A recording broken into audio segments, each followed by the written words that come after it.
सबसे मेरे ख्याल से इंटरेस्टिंग टॉपिक है, और अगर समझ में आ गया तो बहुत इजी, अगर नहीं आया तो बहुत मुश्किल, ऐसा टॉपिक है। ठीक है, तो कंसिस्टेंसी एकदम बना के रखना, प्रॉपरली जो क्वेश्चंस मैं दे रहा हूँ उसको उसको ध्यान से सॉल्व करना, और जो बातें बोल रहा हूँ ना उसको अच्छे से सुनना और समझना। ठीक है, तो प्रोबेबिलिटी की एक्चुअली दो अप्रोचेस होती है। एक होती है एक्सपेरिमेंटल अप्रोच। जब तक आप क्लास 9th में थे तब तक जो आप प्रोबेबिलिटी पढ़ते थे उसमें आप एक्सपेरिमेंटल अप्रोच पढ़ते थे। ठीक है, सीबीएसई वाले बच्चों का तो मुझे एग्जैक्टली ध्यान है।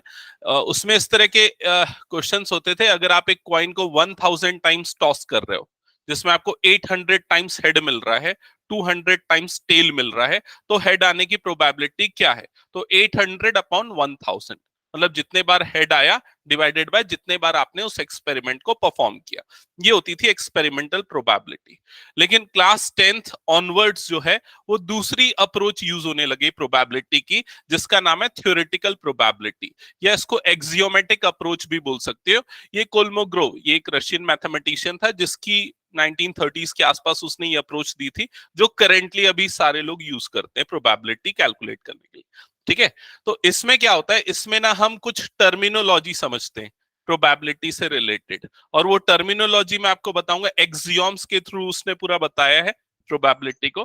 तो पहले टर्मिनोलॉजी आप लोगों को समझ में आनी चाहिए। तो जो सबसे फर्स्ट टर्मिनोलॉजी है, सबसे फर्स्ट चीज जो आपको पता होनी चाहिए वो है रैंडम एक्सपेरिमेंट। रैंडम एक्सपेरिमेंट, ठीक है, ये सब चीजें आपके नॉलेज में होनी चाहिए। 1 मार्क के क्वेश्चन इस तरह से बन सकते हैं इनके बेसिस पे। ठीक है, तो रैंडम एक्सपेरिमेंट क्या होता है? कोई भी ऐसा एक्सपेरिमेंट जिसके आउटकम को एग्जैक्टली प्रिडिक्ट नहीं किया जा सकता, वो रैंडम एक्सपेरिमेंट होता है। क्लियर?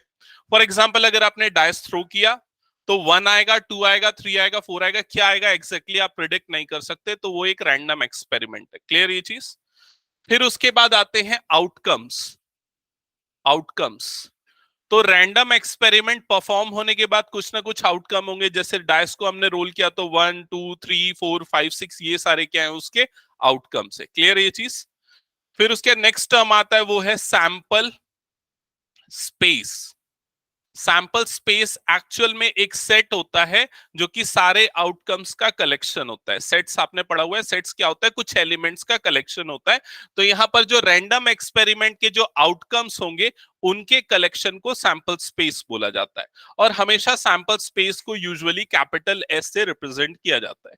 जैसे कि अगर हमारा एक्सपेरिमेंट रोलिंग ए डाइस है, तो जो सैंपल स्पेस बनेगा उसके एलिमेंट होंगे 1 2 3 4 5 6। और सेट थ्योरी में आपने पढ़ा है, आप सेट्स को करली ब्रैकेट्स में कॉमा करके एलिमेंट को इस तरह से रिप्रेजेंट करते हैं।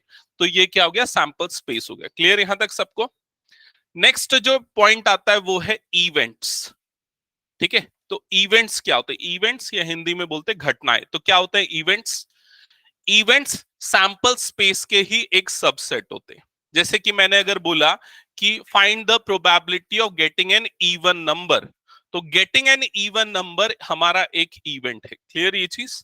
तो इवेंट भी एक्चुअल में एक सेट होता है जो कि सैंपल स्पेस का सबसेट होता है। ठीक है, तो यहां पर जो हमारा सैंपल स्पेस था ये था, और अगर मैंने इवेंट ई डिफाइन किया है गेटिंग एन इवन नंबर, तो इस इवेंट ई के एलिमेंट क्या होंगे? 2 4 6 इसके एलिमेंट होंगे। क्लियर? सिमिलरली और भी इवेंट्स हो सकते हैं। सपोज मैंने इवेंट एफ अगर डिफाइन किया गेटिंग एन ऑड नंबर, तो इवेंट एफ के एलिमेंट क्या होंगे? 1 3 5, ये इवेंट एफ के एलिमेंट होंगे। ठीक है,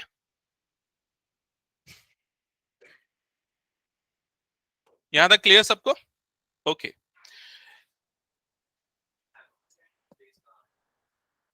सैंपल स्पेस का सबसेट होता है इवेंट। सैंपल स्पेस क्या होता है? सारे आउटकम का सेट होता है, और उसका एक सबसेट, मतलब उसके कुछ एलिमेंट को मिला के जो सेट बनता है, दैट इज कॉल्ड सबसेट। ठीक है, तो ये इसका सबसेट होता है। यहां तक क्लियर सबको? ओके। अब इसके बाद आते हैं नेक्स्ट जो इंपॉर्टेंट पॉइंट जो आपको पता होना चाहिए वो है टाइप्स ऑफ इवेंट्स। नेक्स्ट है टाइप्स ऑफ इवेंट्स। तो इवेंट्स को अलग अलग टाइप में क्लासिफाई किया जा सकता है। जो फर्स्ट टाइप है वो है सिंपल इवेंट्स। ये सब एक्चुअली टर्मिनोलॉजी आप क्लास 11 में पढ़ चुके रहते हो, लेकिन फिर भी मैं एक बार ब्रीफ कर रहा हूं। सिंपल इवेंट्स किसको पता है क्या होते हैं सिंपल इवेंट्स? हाँ, करेक्ट। ऐसे इवेंट जिसमें सिर्फ एक ही एलिमेंट होता है, जैसे कि मैंने अगर एक इवेंट डिफाइन किया, event A getting one, getting one अगर ये इवेंट है तो इवेंट ए में सिर्फ एक ही एलिमेंट है, तो ये हमारा क्या सिंपल इवेंट है। क्या ये चीज क्लियर सबको? नेक्स्ट जो टाइप आता है वो है कंपाउंड इवेंट। कंपाउंड इवेंट क्या होता है? कंपाउंड इवेंट जिसमें एक से ज्यादा एलिमेंट होते हैं, ऐसे इवेंट्स को कंपाउंड इवेंट बोलते हैं। For example getting even number, जैसे हमने यहाँ इवेंट ई लिया था, ये कंपाउंड इवेंट। इवेंट एफ लिया था, ये भी क्या है? Compound event. क्लियर? नेक्स्ट आता है इम्पॉसिबल इवेंट। क्या होता है इम्पॉसिबल इवेंट? बोलो। जिसकी प्रोबेबिलिटी क्या होती है? जीरो। ऐसे इवेंट्स को क्या बोलते हैं? Impossible event. So if probability of any event is zero then it is called impossible event. Sure या सर्टेन इवेंट क्या होते हैं? बोलो जल्दी। जिसकी प्रोबेबिलिटी क्या होती है? वन होती है, ऐसे इवेंट को क्या बोलते हैं? Sure and certain event. यहां तक क्लियर सबको? नेक्स्ट आते हैं, ये वाला पॉइंट बताना, mutually mutually exclusive events. Exclusive events क्या होते हैं? म्यूचुअली एक्सक्लूसिव इवेंट्स, बोलो जल्दी। करेक्ट। ऐसे सेट्स जिनका इंटरसेक्शन फाई या नल सेट होता है, ऐसे सेट्स को बोलते हैं म्यूचुअली एक्सक्लूसिव सेट्स। ठीक है? हाँ हाँ।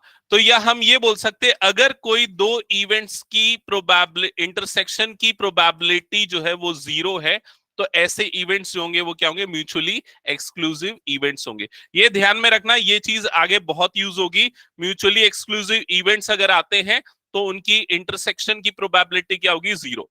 फॉर एग्जाम्पल यहां पर इवेंट ई और event F mutually exclusive events है, क्योंकि जब हम इन दोनों का इंटरसेक्शन लेंगे तो नल सेट मिलेगा और उसकी प्रोबेबिलिटी क्या आ जाएगी? जीरो। क्लियर ये चीज? फिर उसके नेक्स्ट पॉइंट पे आते हैं एग्जॉस्टिव इवेंट्स। क्या होते हैं exhaustive events? Correct. For example अगर यहां पर देखें ई यूनियन एफ, अगर हम ये दो इवेंट्स को देखते हैं तो इन दोनों का यूनियन जो आएगा वो क्या आएगा? 1 2 3 4 5 6, मतलब सैंपल स्पेस के इक्वल आएगा। तो ऐसे इवेंट्स को बोला जाता है एग्जॉस्टिव इवेंट्स। ठीक है? ये एक से ज्यादा भी हो सकते हैं। तो ये सारी टर्मिनोलॉजी आप लोगों को पता होनी चाहिए before starting with the probability of class 12। Start करें अब आगे। ओके, तो आते हैं फर्स्ट पॉइंट पे। यहां से देखना, सबसे फर्स्ट डेफिनेशन आपकी जो बुक में गिवन है वो है कंडीशनल प्रोबेबिलिटी की डेफिनेशन। ठीक है? ये है कंडीशनल प्रोबेबिलिटी। Conditional probability. तो क्या है conditional probability? If event E and F are two events associated with same sample space of a random experiment, the conditional probability of event E given that event F has occurred is given by this। तो यहां पर ये बोल रहा है, अगर मान लो आपके पास दो इवेंट्स है, इवेंट ई और इवेंट एफ, दोनों सेम सैंपल स्पेस से एसोसिएटेड है, और आपको क्वेश्चन में गिवन है कि इवेंट ए एफ जो है वो ऑकर हो चुका है। ठीक है? और आपको इवेंट ई की प्रोबेबिलिटी निकालनी है, तो उसको इस तरह से रिप्रेजेंट करते हैं, ई गिवन एफ। ठीक है? Conditional probability of E given F and it is equals to probability of E intersection F divided by probability of F. इस तरह से कैलकुलेट किया जाता है। ठीक है? अब किसी भी इवेंट की प्रोबेबिलिटी अगर आपको निकालना है, probability of any event E, तो वो एक्सियोमेटिक अप्रोच में कैसे निकाला जाता है? Number of element belongs to that event divided by number of element in sample space. ये होता है फॉर्मूला, क्लास 11 का पढ़ा हुआ। तो अगर ये फॉर्मूला हम यहां पर अप्लाई करते हैं तो probability of E given F is equals to, right side में ये क्या हो जाएगा? देखो, probability of E intersection F, क्या लिखेंगे इसको? Number of element in E intersection F divided by number of element in sample space, ऐसा होगा। Divided by probability of F कैसे निकलेगा? Number of element in F divided by number of element in sample space, ये हो जाएगा। ये दोनों terms cut जाएंगी तो probability of E given F का एक और फॉर्मूला बनेगा, वो क्या हो जाएगा? Number of element in E intersection F divided by number of element in F. तो ये दो चीजें आप नोट डाउन कर लो, एक ये वाला फॉर्मूला और दूसरा ये वाला फॉर्मूला। ठीक है? इसमें प्रोबेबिलिटी निकाल के हम डिवाइड करते हैं, यहां पर सिर्फ एलिमेंट निकाल के डिवाइड करते हैं, नंबर ऑफ एलिमेंट। हाँ, ये प्रोबेब इसको रीड करते conditional probability of E given F. Conditional probability of E given F, इस तरह से इसको रीड करते हैं। मतलब कि एक एग्जांपल से बताऊंगा, अभी फॉर्मूला नोट डाउन कर लो।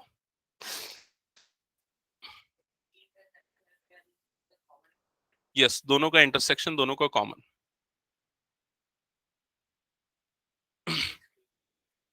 म्यूचुअली एक्सक्लूसिव, उसमें दोनों का इंटरसेक्शन की प्रोबेबिलिटी जीरो होती है। Probability of intersection F zero होता है म्यूचुअली एक्सक्लूसिव के केस में।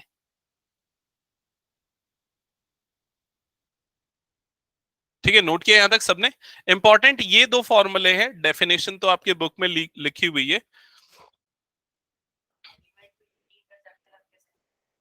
एक एग्जांपल से बता रहा हूं ना, पहले फॉर्मूला नोट कर लो। कर लिया? हाँ, ये वाला और ये वाला, ये दो इंपॉर्टेंट है, ये दो नोट डाउन करना है कंपलसरी। इसमें प्रोबेबिलिटीज का रेशियो है, यहां पर नंबर ऑफ एलिमेंट्स का रेशियो है। ठीक है, हो गया? ओके। अब इसके बाद एक काम करते हैं, एक एग्जांपल से पहले इसको समझ लेते हैं, फिर आगे की थ्योरीज देखते हैं।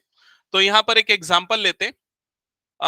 एग्जांपल देखो, इस तरह से मैं क्रिएट कर रहा हूं खुद से, इसलिए ध्यान से सुनना, मैं लिखा नहीं हूं यहां पर। फॉर एग्जांपल, अगर हमने एक डायस को रोल किया तो ये क्या हो गया, हमारा रैंडम एक्सपेरिमेंट हो गया। डायस को रोल किया तो आउटकम क्या आएंगे, 1 2 3 4 5 6, जिससे हमारा सैंपल स्पेस बनेगा। सैंपल स्पेस के एलिमेंट क्या होंगे, 1 2 3 4 5 6, ये हो गया सैंपल स्पेस। क्लियर ये चीज? अब अगर मैंने ये बोला कि डायस को रोल करने के बाद हमको पता है कि आउटकम जो आया है वो इवन नंबर आया है, हमको पता है कि आउटकम क्या है, इवन नंबर आया। तो गिवन जो वर्ड है वो क्या आएगा, given that even number has awkward. Clear हुआ ये चीज? तो हमको क्या पता है, इवन नंबर ऑकर हुआ, even number has awkward. Clear? और अगर आपको पूछ रहा है find the probability of getting a number, getting a number less then 5। ठीक है, तो एक्सपेरिमेंट क्या था, रोलिंग ए डाइस, और आपको बोल रहा है कि outcome is an even number, find the probability of getting a number less then 5। Clear ये चीज? अगर इस तरह की स्टेटमेंट है तो सबसे पहले आप क्या करोगे, सैंपल स्पेस बना लोगे एक्सपेरिमेंट के हिसाब से। फिर उसके बाद आप दो इवेंट्स डिफाइन करोगे, एक तो कौन सा इवेंट ऑकर हुआ है या जो गिवन है आपको, आप उस इवेंट को इवेंट एफ मार्क करोगे। तो यहां पर ये गिवन वाला इवेंट हो गया हमारा इवेंट एफ। फिर जिस चीज की प्रोबेबिलिटी निकालनी है, जिस इवेंट की प्रोबेबिलिटी निकालनी है, उसको आप इवेंट ई मार्क करोगे, आपको इसकी प्रोबेबिलिटी निकालनी है। अब कंडीशनल प्रोबेबिलिटी का फॉर्मूला क्या है, ध्यान देना, यह है formula probability of E given F.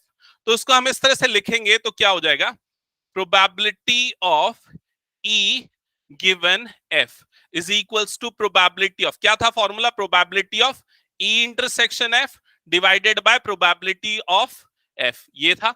या दूसरा फॉर्मूला क्या था, N of E intersection F divided by N of F, ये था फॉर्मूला। तो उसके लिए हमको ये दोनों चीजें निकालनी पड़ेगी। तो सबसे पहले हम ये निकालते हैं कि इवेंट एफ के एलिमेंट क्या है। इवेंट एफ क्या बोल रहा है, इवन नंबर हैज ऑकर्ड। तो इवन नंबर कौन कौन से इसमें, 2 4 6, तो ये इवेंट एफ के एलिमेंट क्या आ गए, 2 4 6। क्लियर ये चीज? फिर देखते हैं इवेंट ई के एलिमेंट क्या है। तो इवेंट ई के एलिमेंट क्या है, probability of number getting, probability of getting a number less then 5, 1 2 3 4, ये पूरे आएंगे इवेंट ई के अंदर। समझ में आएगी नहीं ये चीज? आपको किस चीज की प्रोबेबिलिटी निकालनी है, नंबर लेस देन 5, तो नंबर लेस देन 5 वाले पूरे इसमें लिख दो यहां पर। अब उसके बाद फॉर्मूला लगाने के लिए आपको क्या चाहिए, न्यूमरेटर में इंटरसेक्शन एफ के एलिमेंट। तो आप क्या निकाल लोगे, ई इंटरसेक्शन एफ निकाल लोगे। तो दोनों का इंटरसेक्शन क्या आएगा, देखो यहां पर 2 और 4 आ जाएगा। क्लियर हुआ ये चीज? ठीक है, अब उसके बाद यहां पर ये वैल्यू पुट कर दो। तो N of E intersection F, N का मतलब क्या, number of element in this set. तो इस सेट में कितने एलिमेंट है, 2 एलिमेंट है, तो 2 upon N of F, F में कितने एलिमेंट है, 3, तो ये क्या आ जाएगा 2 अपॉन 3। इस तरीके से निकलेगा। समझ में आएगी नहीं ये चीज? अगर आप ये वाला फॉर्मूला यूज करते हो तो आपको इसकी प्रोबेबिलिटी निकालनी पड़ेगी, तो इसकी प्रोबेबिलिटी कितनी आ जाएगी, 2/6 आएगी इसकी प्रोबेबिलिटी। फिर आपको इसकी प्रोबेबिलिटी निकालनी पड़ेगी, इसकी प्रोबेबिलिटी कितनी आएगी, 3/6। तो अल्टीमेटली डिवाइड करके वो 2/3 आएगा। समझ में आएगी नहीं ये चीज? ठीक है। अब इधर पे ध्यान से समझना, इसको इसको अगर आप मैथमेटिकली नहीं समझ रहे हो, ऐसे ही समझ रहे हो, ठीक है। जैसे अगर मैं आपको बोलता हूँ डाइस को रोल किया, ठीक है, मैंने आपको बता दिया कि जो आउटकम आया है, आउटकम क्या आया है, इवन नंबर आया है। और अगर मैं आपसे पूछूंगा कि जो नंबर है उसके 5 से कम होने की प्रोबेबिलिटी कितनी है, तो आपको पता है कि आउटकम ये आया है, ठीक है, इनमें से कोई एक आया है। अब 5 से कम वाले नंबर इसमें कितने हैं, 2, तो 2/3, दैट्स इट। इसी तरीके से निकाल सकते हो। समझ गए कि नहीं ये चीज? तो कंडीशनल प्रोबेबिलिटी का ये एक एग्जांपल है, इस तरह से उसके क्वेश्चन सॉल्व होते हैं, ठीक है। अब आते हैं आगे, इसकी प्रॉपर्टीज डिस्कस करते हैं। तो यहां पर ध्यान देना, प्रॉपर्टीज वाला पार्ट। सबसे फर्स्ट प्रॉपर्टी है probability of S given F. यहां एस का क्या मतलब होता है, सैंपल स्पेस। तो एस गिवन एफ की प्रोबेबिलिटी क्या होती है, 1। कैसे 1 होती है, देखो, अगर probability of S given F निकालना है तो फॉर्मूले से, कंडीशनल प्रोबेबिलिटी के फॉर्मूले से एस इंटरसेक्शन एफ निकाला जाता है। तो एस यहां पर आपका एक्चुअल में यूनिवर्सल सेट है। अगर उसका एफ से इंटरसेक्शन लोगे तो एफ वाला सेट ही मिलेगा। तो probability of F upon probability of F cut के क्या हो जाएगा, 1। क्लियर ये चीज? या अगर आपको probability of F given F निकालना है तो यहां पर देखो, इस फॉर्मूले में ये जब पुट करोगे तो एफ इंटरसेक्शन एफ क्या आएगा, एफ ही आएगा, कट के क्या हो जाएगा, 1। क्लियर? ये प्रॉपर्टी ध्यान में रखना, डायरेक्टली यूज होंगी क्वेश्चंस में। आगे आते हैं नेक्स्ट प्रॉपर्टी पे। सो नेक्स्ट प्रॉपर्टी जो आपकी बुक में, प्रॉपर्टी 2, क्या लिखा है, if A and B are any two events of a sample space S and f is an event of s such that probability of f is not 0, then probability of a union b this is the joint probability formula। अगर आप लोगों को याद होगा, आपने class 11th में sets में या प्रोबेबिलिटी में ये वाला फॉर्मूला पढ़ा है, थोड़ा बहुत याद आ जाएगा अगर याद करोगे तो। ये वाला फॉर्मूला याद है कि नहीं, minus probability of A intersection B, याद है? वेन डायग्राम में, सेट में भी पढ़ते थे, प्रोबेबिलिटी में भी। इसको बोलते थे ज्वाइंट प्रोबेबिलिटी। हाँ, नहीं, डी मॉर्गन्स थ्योरम तो कॉम्प्लीमेंट में अप्लाई होता है, यहां पर नहीं होता है। इसको एक्चुअल में ज्वाइंट प्रोबेबिलिटी बोलते हैं, ठीक है। तो ये ज्वाइंट प्रोबेबिलिटी का फॉर्मूला है। यहां पर ये जो आपको दिख रहा है, ये क्या होता है, यूनियन होता है।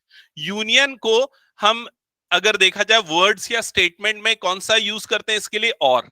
तो इसका मतलब क्या होता है, ए और बी, ये वाला। और ये वाला जो पार्ट है, इसको क्या बोलते हैं, इंटरसेक्शन। और इसको हिंदी, इसको अगर देखा जाए वर्ड्स में क्या यूज करते हैं इसके लिए, एंड। तो जब भी ए एंड बी की प्रोबेबिलिटी निकालनी होती है तब हम क्या निकालते हैं, ए इंटरसेक्शन बी की प्रोबेबिलिटी निकालते हैं। ये चीज याद है? तो बस इसमें क्या किया उसने, कंडीशनल प्रोबेबिलिटी को क्लब कर दिया है। इसने क्या किया, अगर मान लो आपको ए यूनियन बी की प्रोबेबिलिटी निकालनी है, it is given that event A has awkward, given F है। तो यहां पर सारे फॉर्मूले में क्या आ जाएगा, A given F, B given F, और यहां पर भी क्या आ जाएगा, गिवन एफ आ जाएगा, और कुछ नहीं। तो ये प्रॉपर्टी जो है क्लास 11th में जो हमने पढ़ा था, उसी का कंडीशनल प्रोबेबिलिटी के साथ कॉम्बिनेशन है। क्लियर ये चीज? इसको बोला जाता था ज्वाइंट प्रोबेबिलिटी। ज्वाइंट प्रोबेबिलिटी, इसके क्वेश्चंस बहुत बनते थे, ठीक है। फिर उसके बाद अगर आपको याद होगा, कॉम्प्लीमेंट ऑफ प्रोबेबिलिटी। अगर आपको प्रोबेबिलिटी ऑफ ए नॉट, या प्रोबेबिलिटी ऑफ ए कॉम्प्लीमेंट, या फिर प्रोबेबिलिटी ऑफ नॉट ए, ये निकालना होता था, तो वो कैसे निकालते थे, 1 माइनस प्रोबेबिलिटी ऑफ ए। याद है ये चीज? तो बस उसी को कंडीशनल प्रोबेबिलिटी के साथ कंबाइन कर दो। अगर आपको probability of E complement given F निकालना है तो वो हो जाएगा 1 minus probability of E given F. ये वाला तो याद है ना सबको? ठीक है, ये तो क्लास 10th में भी यूज करते आ रहे थे। उसमें कंडीशनल प्रोबेबिलिटी कंबाइन कर दो, गिवन एफ, तो ये बन जाएगा। ये दो प्रॉपर्टीज नोट डाउन करके रख लो, यूज होंगी क्वेश्चंस में।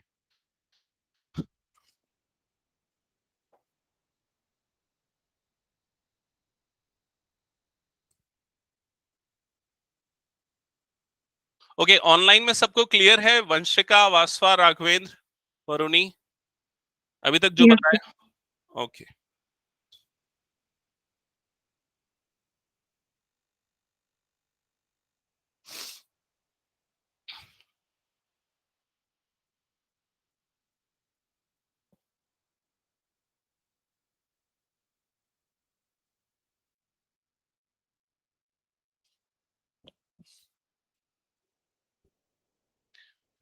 नहीं, ऐसा जरूरी नहीं है ए यूनियन भी एस हो, क्योंकि हो सकता है हमने डायस को रोल किया, इवेंट ए गेटिंग 1 2 है, इवेंट बी गेटिंग 3 4 है, तो जरूरी थोड़ी ना यूनियन एस होगा।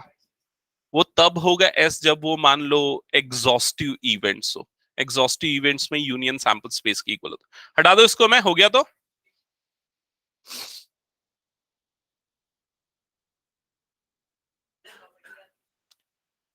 फर्स्ट प्रॉपर्टी जो थी वो ये वाला सैंपल स्पेस गिवन एफ या एफ गिवन एफ, तो वो क्या होता है 1।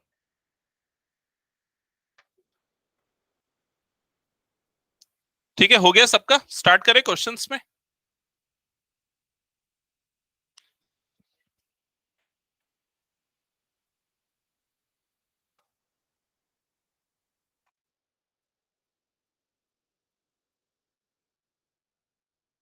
ओके ओके, सो स्टार्ट करेंगे क्वेश्चंस। तो ध्यान में रखना ये एक एक थ्योरम या एक डेफिनेशन कंडीशनल प्रोबेबिलिटी और उसकी 3 प्रॉपर्टी, बस इतना यूज होने वाला है और आपको क्वेश्चन सॉल्व करने हैं। सो फर्स्ट क्वेश्चन है, given that E and F are events such that probability of E इतना है, प्रोबेबिलिटी ऑफ एफ इतना है, probability of E intersection F इतना है, और आपको ये दोनों कंडीशनल प्रोबेबिलिटी निकालनी है।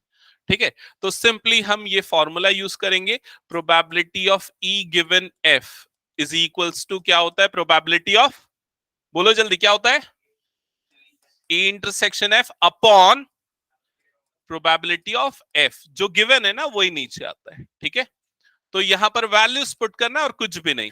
तो ई इंटरसेक्शन एफ कितना है, ये 0.2 divided by probability of F कितना है 0.3, तो आंसर कितना आ जाएगा 2/3, that's it. Clear. Second part में आपको probability of F given E निकालना है। बताओ क्रिश क्या होगा फॉर्मूला।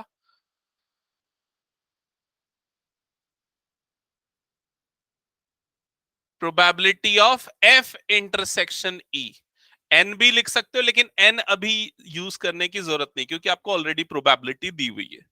ठीक है, इसलिए मैंने दोनों फॉर्मूले लिखा है, एक एन वाला दूसरा पी वाला, डिवाइडेड बाय पी ऑफ क्या आएगा, ये आएगा। ठीक है, और यहां पर ये दोनों का मतलब सेम होता है, ई इंटरसेक्शन एफ की प्रोबेबिलिटी या एफ इंटरसेक्शन ई की प्रोबेबिलिटी दोनों सेम होती है। ठीक है, तो यहां पर ये कितना आ जाएगा 0.2 डिवाइडेड बाय 0.6, तो मतलब आंसर 2/6 या फिर क्या बोल सकते हो 1/3, ये आएगा। Clear.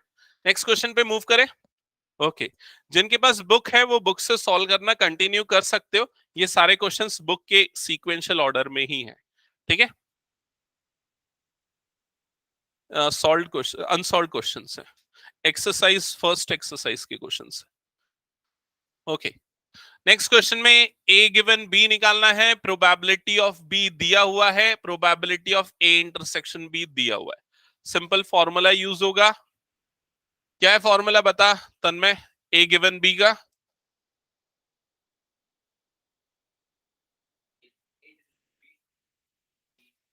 Upon probability of B. ठीक है, तो बस पुट कर दो वैल्यू 0.32 डिवाइडेड बाय 0.50, तो ये कितना आ जाएगा 32 डिवाइडेड बाय 50 या फिर 16/25। क्लियर। नेक्स्ट क्वेश्चन पे मूव करें।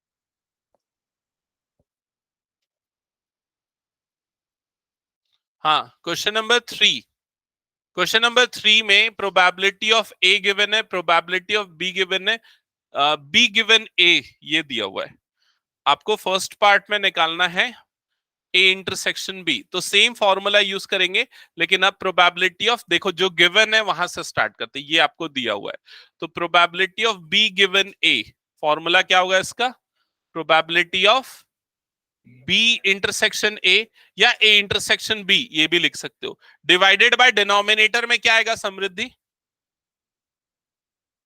Probability of A, correct. ठीक है, यहां पर वैल्यूज पुट कर दो तो ये वाली वैल्यू हो जाएगी 0.4। बी इंटरसेक्शन ए, या इसको हम probability of A intersection B लिख सकते हैं, divided by probability of A की वैल्यू आपको गिवन है 0.8, ये इधर क्रॉस मल्टीप्लाई होगा और probability of A intersection B की वैल्यू हो जाएगी 0.32। ये आएगा आपका आंसर। क्लियर?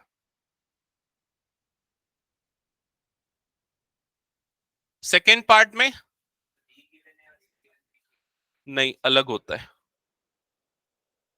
ए गिवन बी का फॉर्मूला क्या होगा बता Tanmay? A intersection B, numerator actually दोनों का सेम होगा लेकिन डिनोमिनेटर अलग होगा, प्रोबेबिलिटी ऑफ बी आएगा। ठीक है, अब उसके न्यूमरेटर में तो सेम वैल्यू जो हमने यहाँ फर्स्ट पार्ट में निकाली वो पुट होगी 0.32। ठीक है, divided by probability of B, ये देखो ये दिया हुआ है 0.50, मतलब क्या आएगा 32/50 या फिर 16/25, 16/25। ओके, थर्ड पार्ट में ए यूनियन बी की प्रोबेबिलिटी निकालनी है।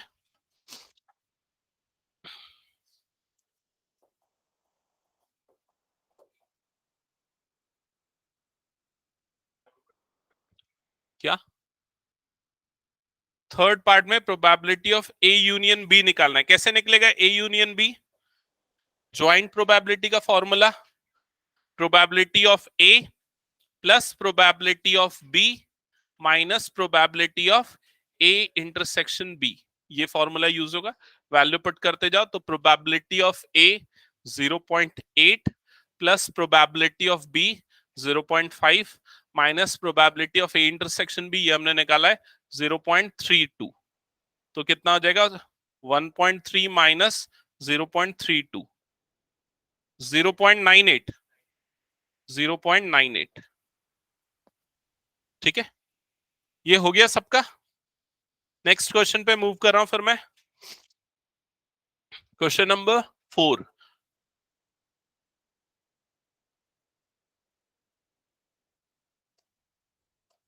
क्वेश्चन नंबर 4 चेक करना। Evaluate probability of A union B. आपको ये दिया हुआ है, ये वाला पॉइंट समझना ध्यान से। ये चीज आपको गिवन है और आपको ये चीज निकालनी है, ये चीज भी गिवन है और ये निकालनी है। ठीक है, तो सबसे पहले यहां जो गिवन है उससे हम लिख सकते हैं probability of B is equals to 5/13, ये हो गया। और 2 times probability of A is equals to 5/13, यही मतलब हुआ इसका। 2 times probability of A is also 5/13. It means probability of A is equals to 5/26। क्या ये स्टेप क्लियर सबको? तो ये दो चीजें आपको मिल गई, एक तो ये दी हुई है और दूसरा ये दिया हुआ है, और जो दिया हुआ है ये गिवन है। ठीक है, तो यहां पर हम कौन सा फॉर्मूला यूज कर सकते हैं? पहले हम निकालने जाएंगे probability of A intersection B, पहले वो निकालना पड़ेगा। अगर वो निकलेगा तो उसके बाद फिर ये निकलेगा। और ए इंटरसेक्शन बी के लिए ये गिवन वाला फॉर्मूला यूज करते हैं, probability of A given B is equals to probability of A intersection B divided by probability of B. और इसके बाद वैल्यूज पुट करते, ए गिवन बी के प्लेस पे आएगा 2/5 is equals to probability of A intersection B divided by probability of B की value कितनी है 5/13, ये आ जाएगा 5/13। और ये क्रॉस मल्टीप्लाई होगा इधर, तो 2/5 into 5/13 is equals to probability of A intersection B. यहां पर ये 5 और 5 कट जाएगा तो probability of A intersection B आपको मिल जाएगा 2/13। ठीक है, ये मिल गया। अब आते हैं वो ज्वाइंट प्रोबेबिलिटी के फॉर्मूले पे।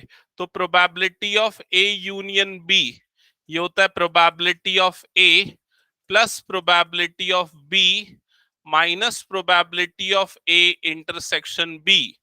तो प्रोबेबिलिटी ऑफ ए की वैल्यू 5/30, नहीं कितना 5/26 प्लस ये हो गया 5/13 माइनस 2/13। सॉल्व करो, एलसीएम कितना आएगा 26, 5, 10 -4, 11/26 आ गया सबका ये? ठीक है। हाँ बता कहां पर डाउट है। हम्म। हाँ अरे यही तो फॉर्मूला है, ये देख, ए गिवन बी वाला फॉर्मूला है। एक ही तो फॉर्मूला यूज किए ना, ए गिवन बी क्या होता है, A intersection B upon probability of B. A intersection B जो है वो तू निकालेगा पहले, वो निकालेगा तब ए यूनियन बी निकलेगा, और उसके लिए देखिए ये वाला फॉर्मूला यूज होता है, ए यूनियन बी वाला। ठीक है, ठीक है, बन रहा है ना क्वेश्चंस? कौन सा बना रहे हो अंशिका, यही बना रहे थे क्या? ओके। हाँ कौन सा है?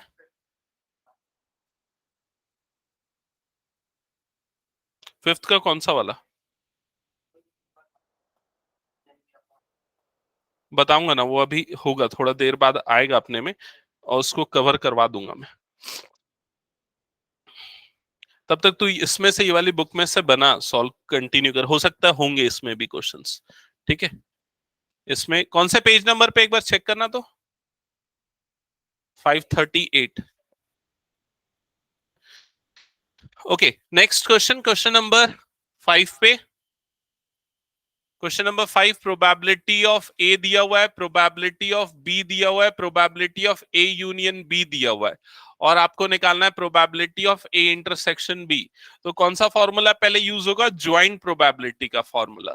ज्वाइंट प्रोबेबिलिटी का फॉर्मूला ये वाला, probability of A union B is equals to probability of A plus probability of B minus probability of A intersection B. समझ में आया? ये चार में से तीन चीजें आपको दी हुई है देखो, और एक चीज अननोन है, ये निकालना है। समझ में आ रहा है? पुट करते जाओ वैल्यू, ए यूनियन बी के प्लेस पे कितना आएगा? 7/11। तो ये 7/11 is equals to probability of A 6/11, probability of B 5/11 minus probability of A intersection B. ठीक है, ये इधर जाएगा, probability of A intersection B positive हो जाएगा, इधर पे राइट साइड पे ये कितना हो जाएगा? 6/11 प्लस 5/11 माइनस 7/11। एलसीएम आ जाएगा 11, ये हो जाएगा 6 प्लस 5 माइनस 7, मतलब कितना आ जाएगा? 4/11, फर्स्ट पार्ट का आंसर। ठीक है, आगे बनाते जाओ वेदांश। क्या हुआ, कहां तक बनाया? 6 में?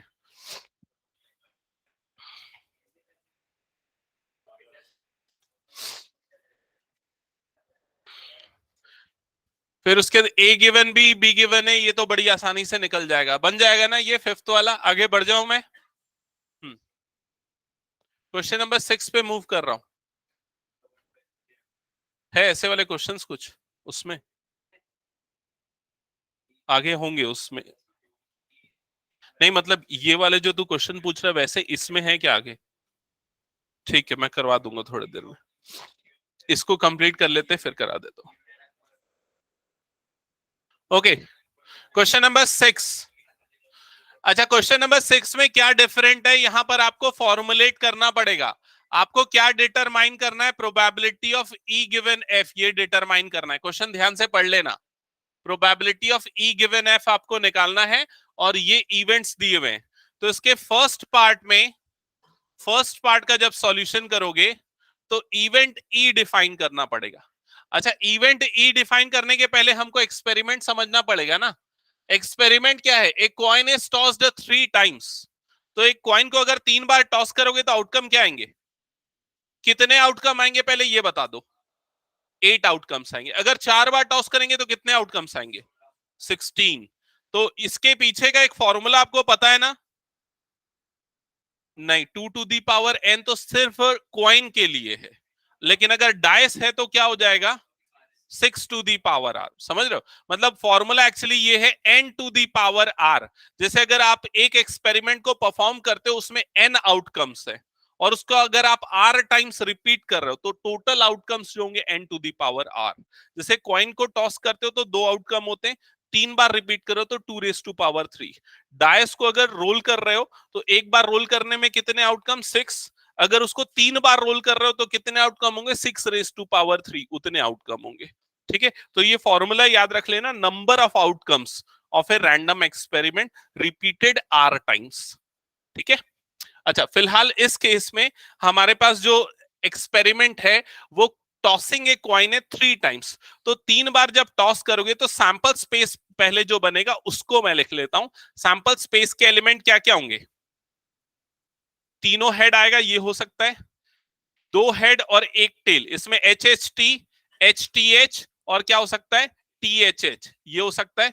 नेक्स्ट क्या हो सकता है, 2 टेल आ जाए, TTH, THT और क्या आ जाएगा, HTT, और लास्ट वाला क्या होगा, ट्रिपल टी। ठीक है, तो चेक कर लो 8 आउटकम्स है कि नहीं, 1 2 3 4 5 6 7 8 आउटकम्स है। क्लियर? अब यहां पर आपको इवेंट ई उसने क्या बोला है, इवेंट ई क्या है, हेड ऑन थर्ड टॉस। तो इवेंट ई को हाईलाइट करो, कौन कौन से इवेंट ई के एलिमेंट हैं। ये वाला है हेड ऑन थर्ड टॉस, देखो थर्ड वाले में हेड, ये वाला नहीं होगा, ये वाला होगा हेड ऑन थर्ड टॉस, ये वाला भी होगा हेड ऑन थर्ड टॉस, ये वाला भी होगा head on third toss. Clear? बाकी तीनों नहीं होंगे क्योंकि इसमें टेल है थर्ड वाले टॉस में। क्लियर हुआ ये चीज? तो इसका मतलब इवेंट ई के एलिमेंट क्या क्या होंगे, triple H, H T H और क्या होगा, टी एच एच और क्या होगा, टी टी एच, ये हो जाएंगे। फिर उसके बाद इवेंट एफ डिफाइन करते, इवेंट एफ। इवेंट एफ देखो इसने क्या बोला, हेड ऑन फर्स्ट 2 टॉसेस। तो पहले 2 टॉस में हेड आना चाहिए। तो पहले वाले में देखो इसमें फर्स्ट दोनों में हेड है, तो ये वाला एलिमेंट होगा इवेंट एफ का। दूसरा वाला होगा, यस ये वाला भी होगा उसका। थर्ड वाला नहीं होगा, फोर्थ वाला नहीं होगा, ये भी नहीं होगा, ये भी नहीं होगा और कोई सा नहीं होगा। समझ में आया कि नहीं ये चीज? सिर्फ ये 2 एलिमेंट होंगे किसके, इवेंट एफ के। तो यहां पर आ गया ट्रिपल एच और ये क्या हो गया, HHT। क्या यहां तक समझ में आया सभी को? अब आपको क्या निकालना है, probability of E given F, ये निकालना है। तो उसको निकालने के 2 फॉर्मूले मैंने बताया था, एक तो प्रोबेबिलिटी का रेशियो या सीधा नंबर ऑफ एलिमेंट का रेशियो। तो नंबर ऑफ एलिमेंट के रेशियो में क्या आता है, N of E intersection F upon N of F, ये है फॉर्मूला। तो उसके लिए आपको क्या निकालना पड़ेगा, सबसे पहले तो ई इंटरसेक्शन एफ निकालना पड़ेगा। तो ई इंटरसेक्शन एफ देखो दोनों में कॉमन क्या है, सिर्फ एक ही आ रहा है, ट्रिपल एच। तो ये ई इंटरसेक्शन एफ, ये आ गया ट्रिपल एच। समझ में आई ये चीज? अब यहां पर आप देखो number of element in E intersection F, इसके कितने एलिमेंट है, only 1, divided by number of element in F, तो एफ में कितने एलिमेंट है, 2। तो आंसर कितना आ जाएगा, 1/2। क्लियर हुआ? सिमिलरली बाकी भी सॉल्व करो और क्रॉस चेक करो अपने रिजल्ट्स को। अच्छा जिसको समझ में नहीं आया वो पूछ लो। तन्मय क्लियर है या कुछ एक्सप्लेन करना है फिर से? ख्याति कौन सा क्वेश्चन बना रहे हो, कौन सा पार्ट इसका, थर्ड पार्ट, ओके।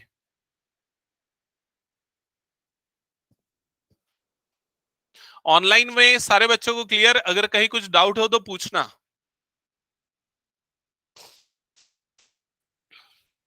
कौन सा वाले में, एटलीस्ट 2 हेड मतलब 2 या 2 से ज्यादा, मतलब 2 हेड और 3 हेड वालों को लोगे।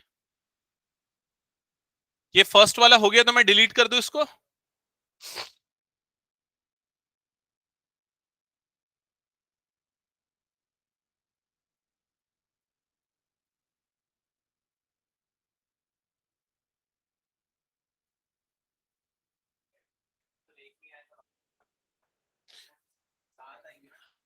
नहीं नहीं, 1 मिनट, क्या बोल रहा है, कौन सा पहले क्वेश्चन बता, कौन सा, ये वाला एटमोस्ट 2 हेड, इसका मतलब है ज्यादा से ज्यादा 2 हेड, जिसमें हम 0 हेड, 1 हेड और 2 हेड इन सबको लेंगे। बिल्कुल सही, हाँ।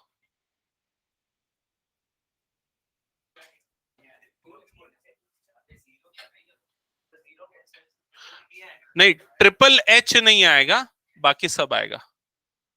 एटमोस्ट, एटमोस्ट 2 हेड बोला ना, मतलब 2 से ज्यादा हेड वाले को नहीं लेंगे हम।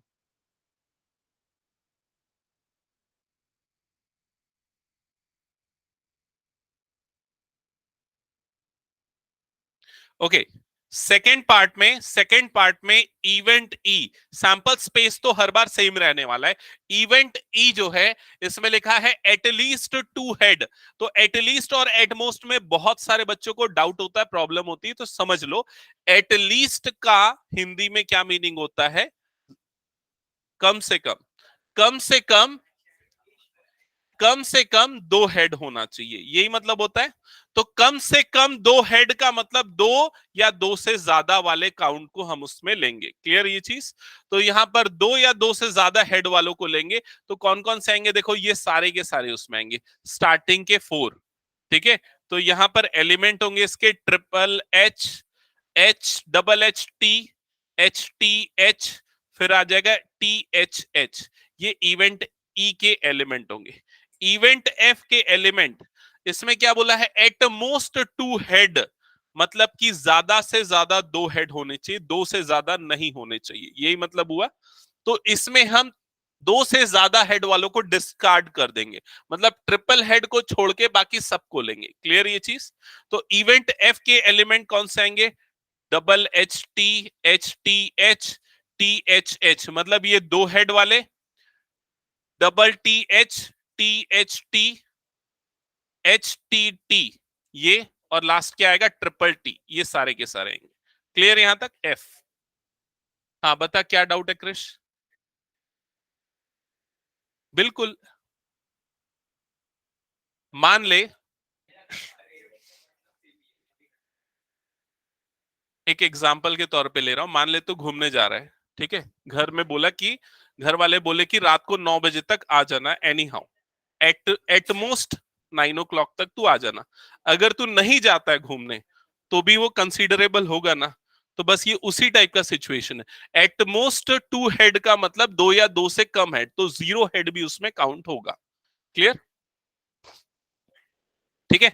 सो यहां पर इसके बाद अगर आप प्रोबेबिलिटी निकालने जाओगे, probability of E given F, तो इसमें आप कॉमन एलिमेंट लोगे ई इंटरसेक्शन एफ। तो ई इंटरसेक्शन एफ कितना आ रहा है देखो तो, ई इंटरसेक्शन एफ, ये 3 एलिमेंट कॉमन है, ये वाले 3 एलिमेंट कॉमन है। तो यहां पर क्या आ जाएगा? ई इंटरसेक्शन एफ में 3 divided by F, number of element in F. तो एफ में कितने एलिमेंट है? 7। तो आंसर क्या आएगा? 3/7। चेक कर लेना एक बार। सेकेंड पार्ट क्लियर है सबको?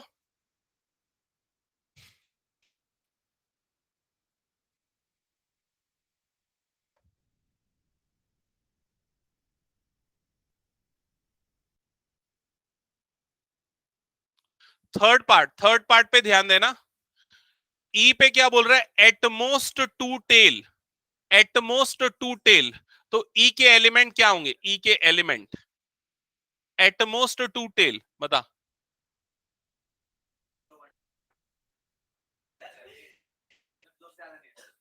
एटमोस्ट 2 टेल मतलब 2 से ज्यादा टेल नहीं आने चाहिए। ठीक है, मतलब कितने एलिमेंट होंगे ये बता। टोटल 7 एलिमेंट्स होंगे ना? ठीक है, ट्रिपल टी को छोड़ के बाकी सारे के सारे आएंगे। एफ में कितने आएंगे? At least 1 tell.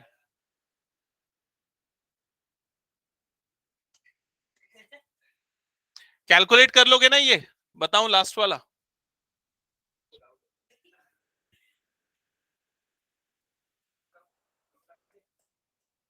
ई गिवन एफ, सीधा प्रोबेबिलिटी बताओ क्या आ रहा है, सॉल्व करना। गलत सलत बना रहा है। थर्ड वाले का प्रोबेबिलिटी क्या आ रहा है?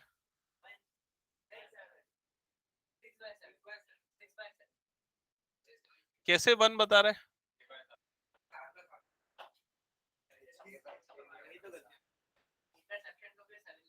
हटा दो क्या? हो गया तो सबका?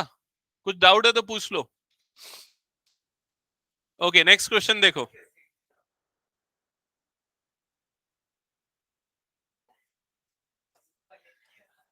नेक्स्ट है, two coins are tossed once, two coins are tossed once, E represents tail appear on one coin, F event F, one coin shows head, one coin shows head। इधर पे ध्यान देना, सबसे पहले दो कॉइन को टॉस करेंगे तो सैंपल स्पेस जो बनेगा उसमें टोटल टोटल कितने एलिमेंट्स होंगे? 4 एलिमेंट। एक होगा डबल एच, दूसरा होगा एच टी, तीसरा होगा टी एच, चौथा होगा टी टी। क्लियर यहां तक सबको? अब इवेंट ई, पहले फर्स्ट पार्ट में देखते हैं। इवेंट ई क्या डिफाइन कर रहा है? Tail appears, tail appears on one coin. Event E के एलिमेंट बोलो जल्दी, क्या क्या होंगे?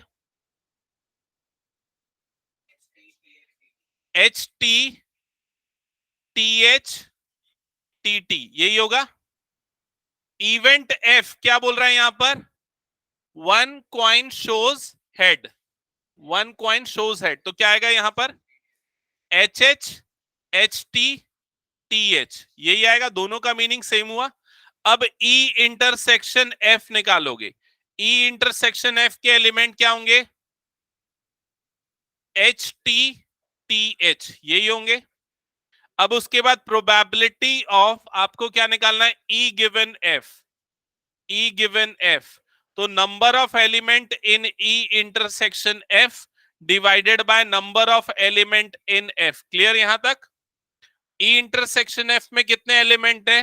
2, डिवाइडेड बाय एफ में कितने एलिमेंट है? 3। तो इसका आंसर किसमें? इसमें ये नहीं बोला only one coin shows head, one coin shows head ये है। दूसरे कॉइन में कुछ भी है उसको कंसीडर नहीं करेंगे। अगर स्टेटमेंट में ये रहता only one coin shows head, तब सिर्फ हम उसमें एच वाला लेते, सिंगल एच वाला। ठीक है, स्टेटमेंट पे यहां ध्यान देना पड़ेगा। यहां तक हो गया सबका? सेकेंड पार्ट में देखो यहां पर क्या लिखा है? Event E, no tails appear, तो इवेंट ई के एलिमेंट क्या होंगे? H H. एफ में क्या बोल रहा है? नो हेड अपीयर्स, यहां पर क्या आएगा? T T. इसका, इस वाले पार्ट का, एक मिनट ना।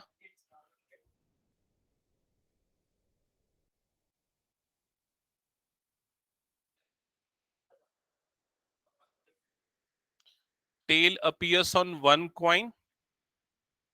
Coin shows head.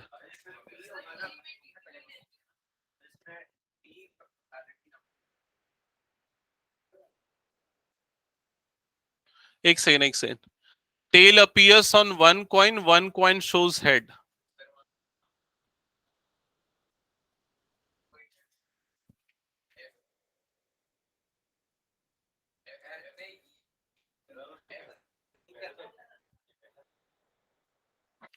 One coin shows head,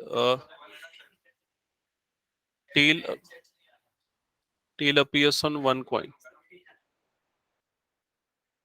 intersection F divided by F.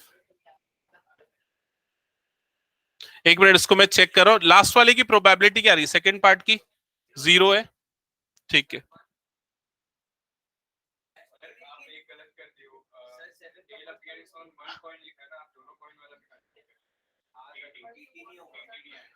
यहां पर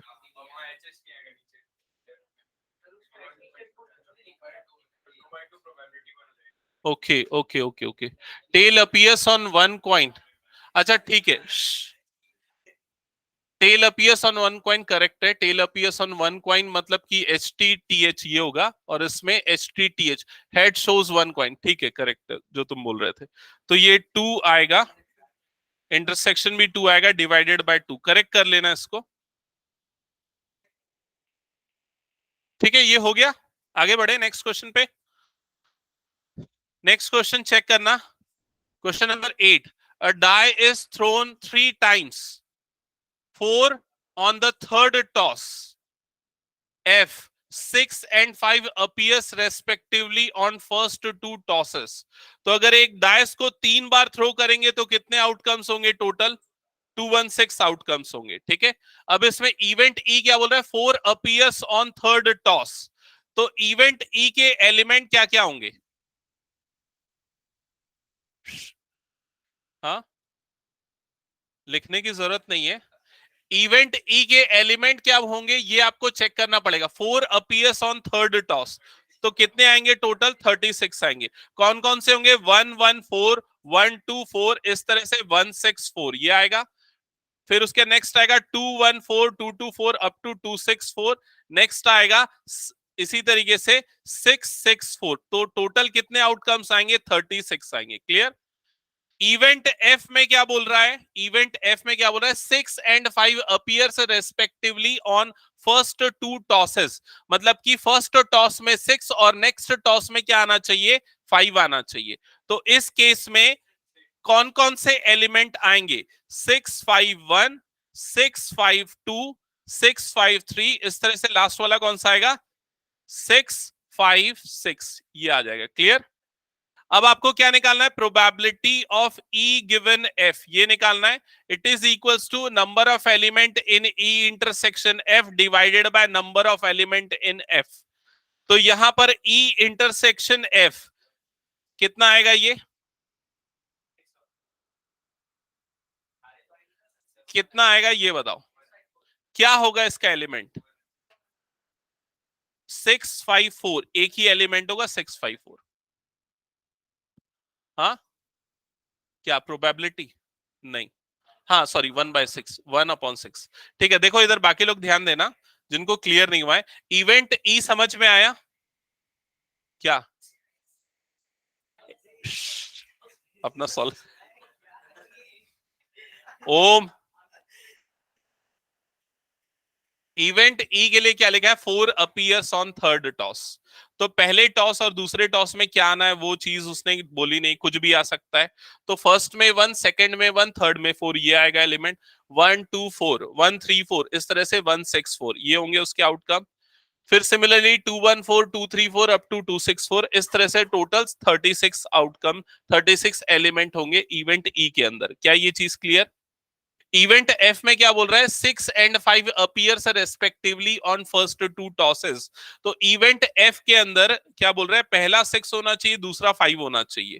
ठीक है, तो इवेंट एफ के एलिमेंट क्या होंगे? 651, 652, इस तरह से 656। क्लियर ये चीज? अब आपको क्या निकालना है? ई इंटरसेक्शन एफ निकालना है, मतलब दोनों का इंटरसेक्शन कॉमन। तो क्या आएगा दोनों का कॉमन?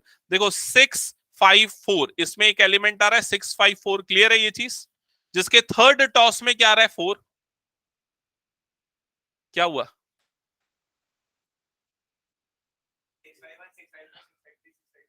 654 इवेंट एफ का एलिमेंट होगा ना, इसका भी एक एलिमेंट होगा ना 654।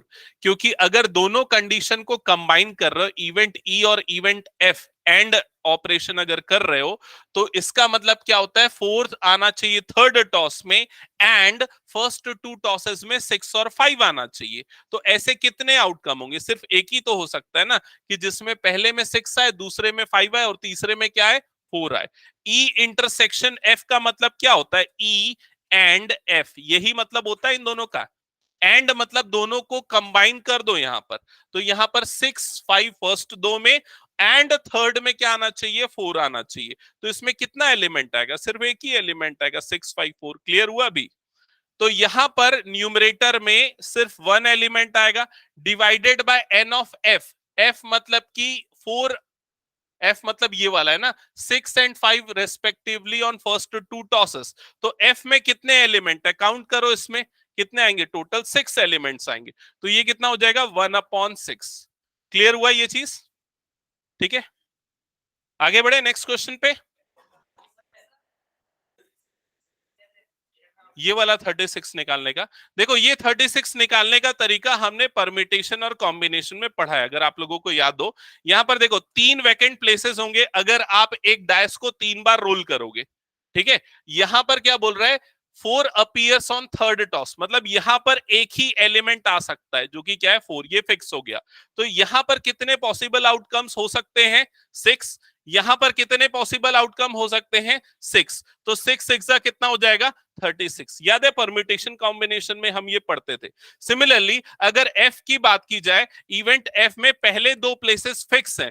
फर्स्ट प्लेस 6 है, सेकंड प्लेस पे 5 आ रहा है, और थर्ड प्लेस पे कोई भी आउटकम आ सकता है। तो यहां पर इसके लिए कितने ऑप्शन है? 6 ऑप्शन है। इसलिए एफ में कितने एलिमेंट्स होंगे? 6 एलिमेंट्स होंगे। क्लियर ये चीज? आगे बढ़े नेक्स्ट क्वेश्चन पे। ओके,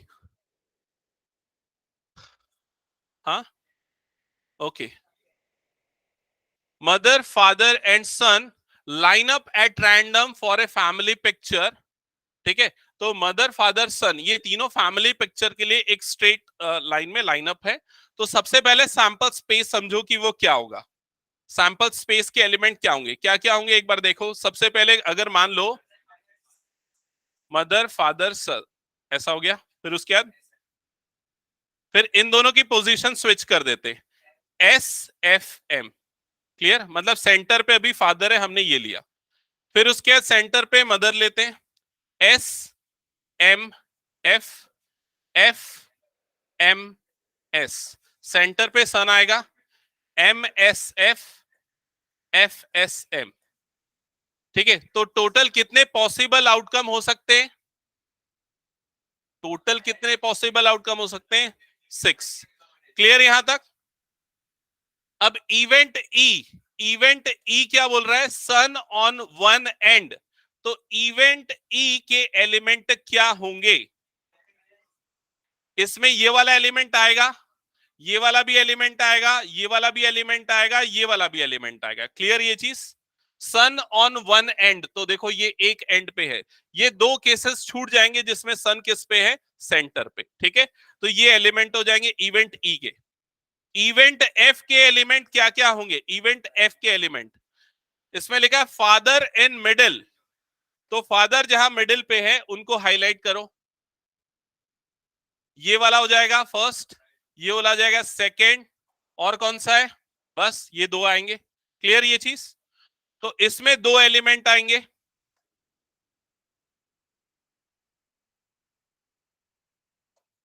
अब उसके बाद नेक्स्ट आप क्या निकालोगे? ई इंटरसेक्शन एफ निकालोगे।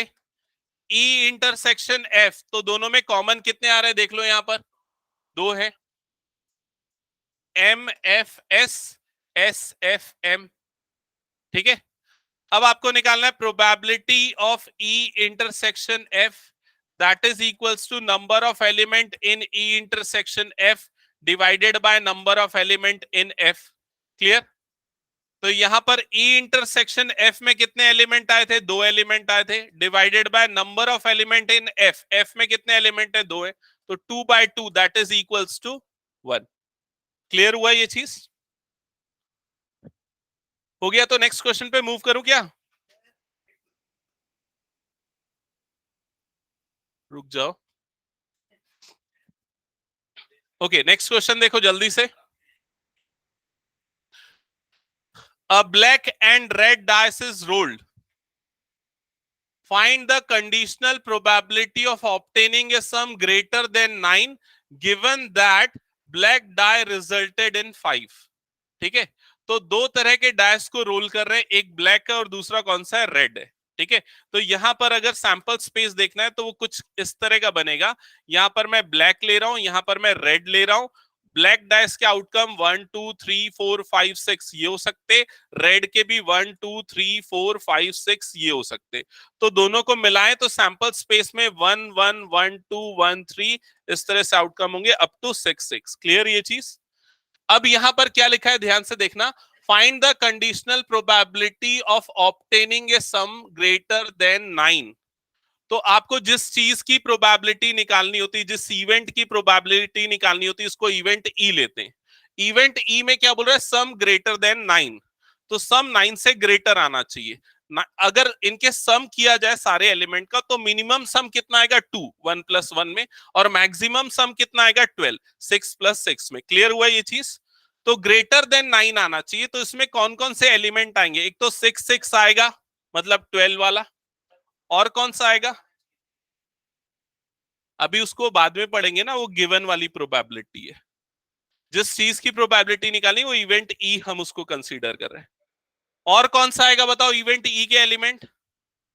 6 5। नेक्स्ट कौन सा आएगा? 5 6। 11 के लिए, 10 के लिए क्या क्या आएगा? 5 5 6 4, और कौन सा आएगा? 4 6। क्या ये चीज सबको क्लियर है? इवेंट ई जिस चीज की आपको प्रोबेबिलिटी निकालनी है हमने वो लिख दिया। अब आगे क्वेश्चन में क्या लिखा है? Given that the black dye resulted इन 5। तो जो गिवन वाला इवेंट है उसको हम इवेंट क्या लेते हैं? एफ लेते हैं। क्लियर ये चीज? अब ब्लैक डाई रिजल्टेड इन 5, तो ब्लैक वाले डाइस में क्या आया हुआ है, 5 आया हुआ है, ठीक है। तो ब्लैक में अगर 5 आया हुआ है तो रेड में क्या आ सकता है उस केस में, 1 5 हो सकता है, रेड में 1 ब्लैक में 5, 2 5 रेड में 1 ब्लैक में 5, 3 5, 4 5, 5 5 एंड ये क्या हो जाएगा 6 5। क्या ये स्टेप क्लियर, एक बार चेक करो। इसके लिए पूरा सैंपल स्पेस बना के भी आप कर सकते हो अगर एकदम क्लियरली समझना है। यहां पर ब्लैक में 5 वाले को हाईलाइट कर दो तो यहां पर क्या आएगा, ये 1 5 2 5 3 5 इस तरह से करते हुए कौन सा आएगा 6 5। पूरे ये वाले एलिमेंट्स को मैंने यहाँ इवेंट एफ के अंदर ले लिए। क्लियर ये चीज। अब उसके बाद अगर आपको निकालनी है conditional probability of E given F, तो फॉर्मूला क्या होता है इसका, number of element in E intersection F divided by number of element in F, ये फॉर्मूला है। तो इसके लिए ई इंटरसेक्शन एफ, दोनों का इंटरसेक्शन देखो कितने एलिमेंट आ रहे हैं कॉमन, दोनों में 2 एलिमेंट आ रहे हैं, एक तो ये वाला एलिमेंट है और ये वाला एलिमेंट है 5 5 और कौन सा है 6 5, ये वाला, ये 2 है। तो यहां पर आ जाएगा 2 divided by N of F, F में कितने एलिमेंट्स है 6, तो 2/6 मतलब आंसर कितना आ जाएगा इसका 1/3। क्लियर हुआ ये। सेकेंड पार्ट सॉल्व करो, चलो देखो सेकेंड पार्ट, सेकेंड पार्ट, हाँ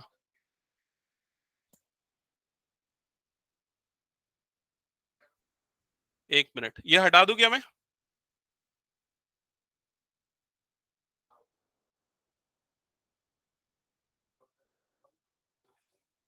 टोटल नंबर ऑफ आउटकम्स कैसे निकाले।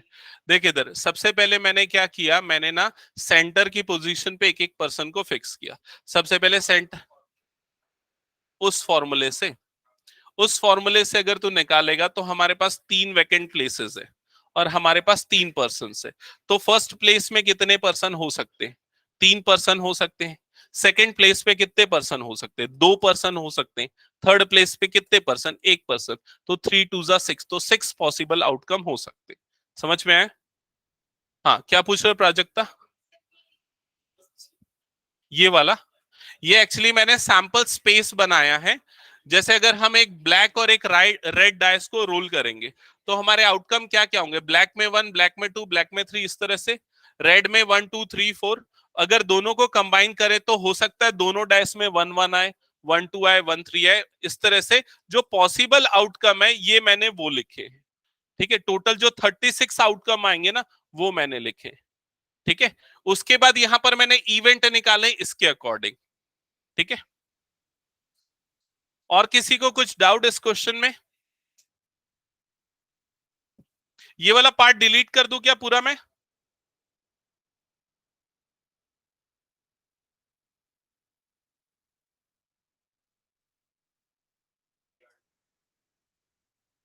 हाँ।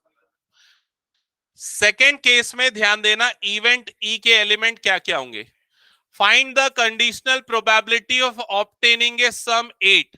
तो यहां पर आपको वर्ड प्रॉब्लम्स में स्टेटमेंट में समझना पड़ेगा इवेंट ई क्या है। आपको जिस चीज की प्रोबेबिलिटी निकालनी, ऑब्टेनिंग द सम 8, तो सम 8 कौन कौन से केसेस में आता है, जब एक में 2 हो दूसरे में 6 हो तो 2 6। दूसरा कौन सा हो सकता है 6 2। फर्स्ट वाले में 3 हो सेकंड वाले में 5 हो, या फर्स्ट वाले में 5 सेकंड वाले में 3। और क्या हो सकता है 4 4। बस, और कोई पॉसिबिलिटी है नहीं है। अगर डाउट है तो यहां पर से चेक कर लेना, आपको दिख जाएगा अगर पूरा सैंपल स्पेस रफ में बना के देखोगे। तो इवेंट ई के ये एलिमेंट हो गए। ठीक है, अब गिवन दैट के बाद जो स्टेटमेंट लिखी है वो इवेंट एफ है। तो गिवन दैट के बाद क्या लिखा है, red die resulted in number less than 4। तो रेड डाइस में 4 से छोटा नंबर आया है। तो देखो रेड डाइस के आउटकम हमारे ये वाले हैं, समझ रहे हो ना। इसमें 4 से छोटे आउटकम वाले को आप ले लो बस। 4 से छोटे मतलब ये वाले आ जाएंगे। टोटल कौन कौन से आएंगे देखो, 1 2 1 3 1 4 इस तरह से 1 6 तक। जब रेड में 1 है बाकी सब ब्लैक में जो भी अलग अलग आ रहा है। फिर 2 1 2 2 2 3 अप टू 2 6, फिर 3 1 3 2 3 3 अप टू 3 6। क्या ये समझ में आया। इवेंट एफ के लिए क्या बोला, red die resulted number less than 4। तो रेड डाइस में लेस देन 4 वाले जितने आउटकम हैं उसको हमने यहां पर लिस्ट आउट कर दिया। क्लियर? इसके बाद क्या बोल रहा है, आपको निकालना है probability of E given F. तो फॉर्मूला क्या है, N of E intersection F divided by N of F. तो आप इंटरसेक्शन निकालो, दोनों का कॉमन कितने आएंगे, कॉमन कितने आएंगे। तो यहां पर देखोगे, देखो ये वाला आएगा 26 तो आएगा, 35 आएगा, 446562 ये नहीं आएगा, क्योंकि इनमें जो रेड डाइस है उनका जो नंबर है वो 3 से बड़ा है। क्लियर ये चीज? तो इसमें ये कितना हो जाएगा, 2 divided by N of F में कितना है, ये कितना है, 6 3 18। तो 2/18 मतलब आंसर क्या आएगा, 1/9। क्लियर यहां तक सबको? ठीक है, ओके। कितने क्वेश्चंस और बच गए इसमें, बहुत सारे बच गए क्या?